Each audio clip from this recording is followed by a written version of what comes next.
दोस्तों, क्योंकि अंतरिक्ष रहस्यों से भरा हुआ है, इसके बारे में जितना जानेंगे उतना कम है। चाहे वो बच्चा हो या बूढ़ा, हम सबके मन में बहुत ही सवाल होते हैं अंतरिक्ष के बारे में। और हो भी क्यों ना, क्योंकि ना तो हम इसे देख सकते हैं और ना ही कभी वहाँ पर जा सकते हैं। और इसलिए आज हम आपके लिए इसका जवाब लेकर आए हैं। दोस्तों, आजकल पॉपुलेशन, पॉल्यूशन और ग्लोबल वार्मिंग इतनी ज्यादा बढ़ गई है कि ठंड के दिन भी धीरे धीरे कम हो रहे हैं। और ऐसे में आपके मन में ये बात कभी ना कभी तो जरूर आई होगी कि क्यों न पृथ्वी का सारा पानी उठाकर सूरज पे डाल दे तो कम से कम गर्मी तो कम होगी। पर दोस्तों, इस बात से सवाल ये उठता है कि अगर ऐसा मुमकिन हो तो क्या सच में गर्मी कम हो जाएगी? इसके आंसर के लिए वीडियो को अंत तक देखिए, और वीडियो पसंद आ गया हो तो इसे लाइक भी जरूर कर देना। गर्मी का दिन शायद ही कोई ऐसा होगा जिनको पसंद हो। जिनके पास बड़ी बड़ी गाड़ियां हैं उनको तो गर्मी की कोई दिक्कत नहीं होती, क्योंकि उनके पास तो एसी की सुविधा है। लेकिन दोस्तों, आप भी इस बात से जरूर सहमत होंगे कि अभी भी देश का आधे से ज्यादा हिस्सा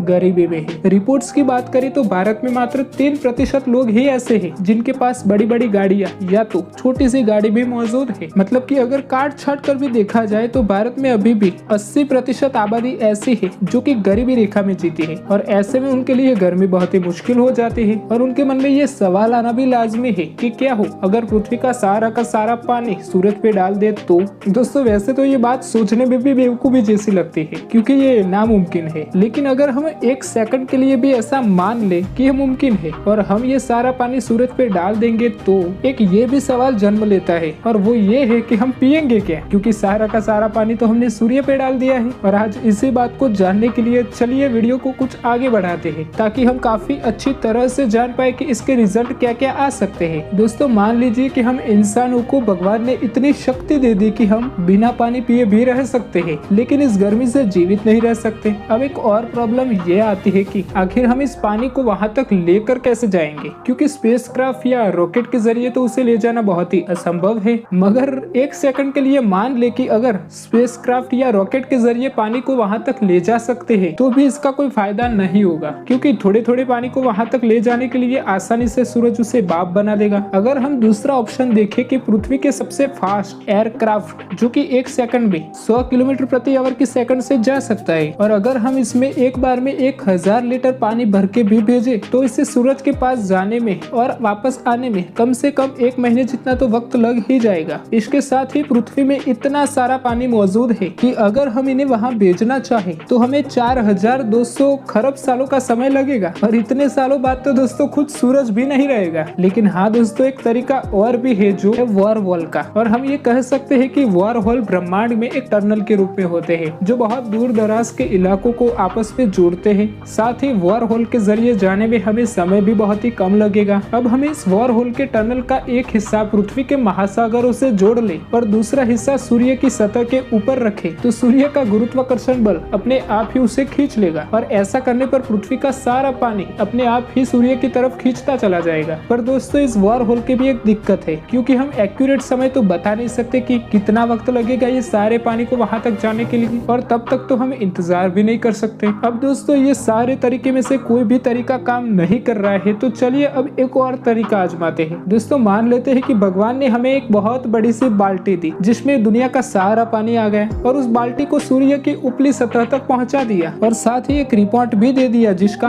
बटन दबाने से सारा पानी सूर्य के ऊपर गिर जाएगा। अब संयुक्त संघ के लोग इस बात पर चर्चा कर रहे होंगे कि इस रिमोट के बटन को आखिर दबाएंगे कब। फिर एक निश्चित समय चुनकर उन्होंने इस रिमोट के बटन को दबाने का निर्णय लिया। लेकिन दोस्तों, ये सब करने से पहले ये बात जानना जरूरी है कि आखिर पृथ्वी पर पानी है कितना। पृथ्वी पर टोटल 326 मिलियन ट्रिलियन गैलन पानी मौजूद है। अगर हम इस अंक को अपनी लैंग्वेज में बोले तो ये है 1386 अरब लीटर, जिनमें से 97.5% पानी खारा है जो कि समुद्र और महासागरों में मौजूद है। बाकी का बचा 2.5% पानी पीने लायक है। लेकिन इन 2.5% में से 2.2% पानी बर्फ से बना हुआ है। बाकी का बचा 0.3% हमारे पास है, जो हम पिछले कई सालों से पीते आ रहे हैं। सुनने में ये पानी बहुत ही कम लगता है। 0.3% पानी का मतलब है 45 करोड़ लीटर पानी है। अब दोस्तों इसे सुनकर आपके मन में ये बात आई होगी कि कहीं हम सूरज पे इतना सारा पानी डालेंगे तो वो कहीं हमेशा हमेशा के लिए बुझ न जाए। पर दोस्तों ये पॉसिबल ही नहीं है, क्योंकि सूरज इतना बड़ा है कि इसमें 13 लाख पृथ्वियां बहुत ही आसानी से समा सकती है। साथ ही अगर पृथ्वी के सारे पानी के वॉल्यूम की तुलना खुद पृथ्वी से करें तो वो 0.1% से भी कम है। और इसकी अगर कैलकुलेशन की जाए तो पृथ्वी पर मौजूद पानी का गोला बनाए तो सूरज उससे 1 अरब गुना ज्यादा बड़ा होगा। तो ये सब सुनकर आपको ये तो पता चल ही गया होगा कि ये सारा पानी डालने से कुछ भी नहीं होगा। इतनी सारी बातें जानने के बाद अब आप ये भी बात जान लीजिए कि पृथ्वी के साथ साथ बाकी के ग्रह जैसे कि चांद और धूमकेतु, उन दोनों का पानी भी मिला दिया जाए फिर भी सूर्य का कुछ नहीं होगा। और सिर्फ ये दोनों ही क्यों, पृथ्वी के अलावा भी ब्रह्मांड में बाकी सारे ग्रह हैं जिनके पास पानी मौजूद है, जैसे कि ट्राइट्रॉन, डियोन जैसे चांद भी हमारी मदद कर सकते हैं। साथ ही मर्क्यूरी, वीनस, जुपिटर, नेपच्यून और प्लूटो जैसे ग्रहों में भी पानी है। अब दोस्तों ये सब कुछ सुनकर आपके मन में ये विचार आया होगा कि अगर सबके ऊपर पानी मौजूद है तो वो सब ग्रहों पे लाइफ क्यों नहीं है। तो दोस्तों मैं आपको बता दूं कि जीवन के लिए सिर्फ पानी ही जरूरी नहीं है, हवा भी काफी जरूरी चीज होती है। इन जगहों पर पानी बर्फ के रूप में मौजूद है और साथ ही कम तापमान और रेडिएशन जीवन को बढ़ाने से रोकता है। अब आते हैं दोस्तों हमारे मूल मुद्दे पर। अब अगर सब ग्रहों का पानी मिलाकर सूर्य पे डाल देंगे तो क्या होगा। तो बता दें कि सूर्य को फर्क पड़े या ना पड़े, लेकिन जैसा आप सोच रहे हैं वैसा बिल्कुल नहीं होगा। यानी कि सूरज की गर्मी बिल्कुल भी कम नहीं होगी, क्योंकि दोस्तों आग तो तब बुझेगी ना जब सूर्य पे लगी होगी। ये बात आपको सुनने में थोड़ी सी अजीब लगेगी, क्योंकि सूरज में आग लगी ही नहीं है और ये हमारा बहुत ही बड़ा मिथ है कि सूरज आग का गोला है। दोस्तों पृथ्वी की तरह सूरज में कोई आग नहीं जल रही है, वहाँ पर हो रहा है न्यूक्लियर फ्यूजन। और ये सूर्य हर सेकंड करीब 6 करोड़ टन हाइड्रोजन को हीलियम में बदल रहा है, जिसकी वजह से 3.4826 10 to the power 23 kilojoule energy radiation बाहर निकल रही है। और ये ऊर्जा इतनी ज्यादा है कि इसका 10वां हिस्सा भी पृथ्वी पर गिर जाए तो हमारी पूरी की पूरी पृथ्वी भी जलकर नाश हो सकती है। और अगर आप ये सब कुछ नहीं समझ रहे हैं तो आप ऐसा समझ लीजिए कि सूरज पर हर सेकंड कम से कम 50 न्यूक्लियर वेपन ब्लास्ट हो रहे हैं। और अब न्यूक्लियर बम कितने ज्यादा खतरनाक होते हैं ये तो हम सभी लोग जानते ही हैं। अब ये सब कुछ सोचने के बाद जब पानी सूरज से हजारों किलोमीटर दूर होगा तब भी वो भाप बन जाएगा। पर दोस्तों आप टेंशन मत लो, क्योंकि भाप ऊपर की तरफ नहीं जाएगी जैसे कि पृथ्वी पर होता है। दरअसल भाप हल्की होती है, जिस वजह से पृथ्वी की बाहरी वायु पर उस पर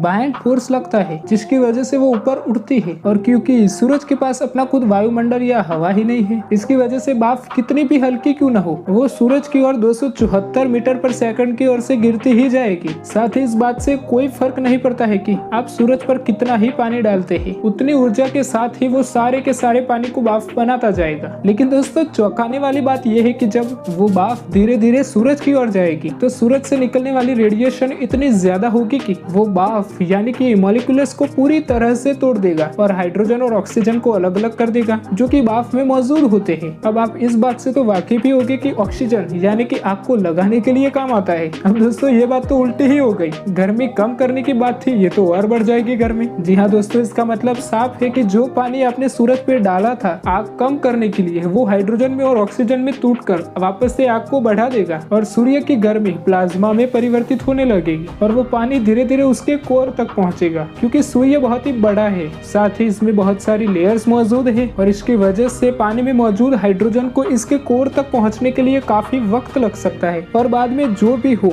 हमने ये सब कुछ करके हमारी ही मुश्किलें बढ़ा दी है। तो दोस्तों इस बात से ये बात तो पक्की हो गई है कि पृथ्वी का तापमान कम करने का तो कोई उपाय नहीं है। हम इतिहास की बात करें तो पहले के जमाने में यानी कि आज से करीब 400, 500 या 1000 साल पहले इतनी सारी गर्मी नहीं होती थी और ये सारी गर्मी हमने खुद क्रिएट की है। डिफॉरेस्टेशन, ग्लोबल वार्मिंग जैसे काफी सारी चीजें फैलाकर। साथ ही इस बात से आप समझ गए होंगे कि बढ़ती गर्मी की आखिर वजह क्या क्या है। आप इस बात से कितने सहमत है कमेंट बॉक्स में जरूर बताना। वीडियो पसंद आए हो तो प्लीज चैनल को सब्सक्राइब करके बगल वाले बेल आइकन को प्रेस करना बिल्कुल मत भूलिएगा, क्योंकि आपके लिए ऐसे ही और भी इंटरेस्टिंग वीडियोस हम रोज बनाते रहते हैं और आप हमारे वीडियो को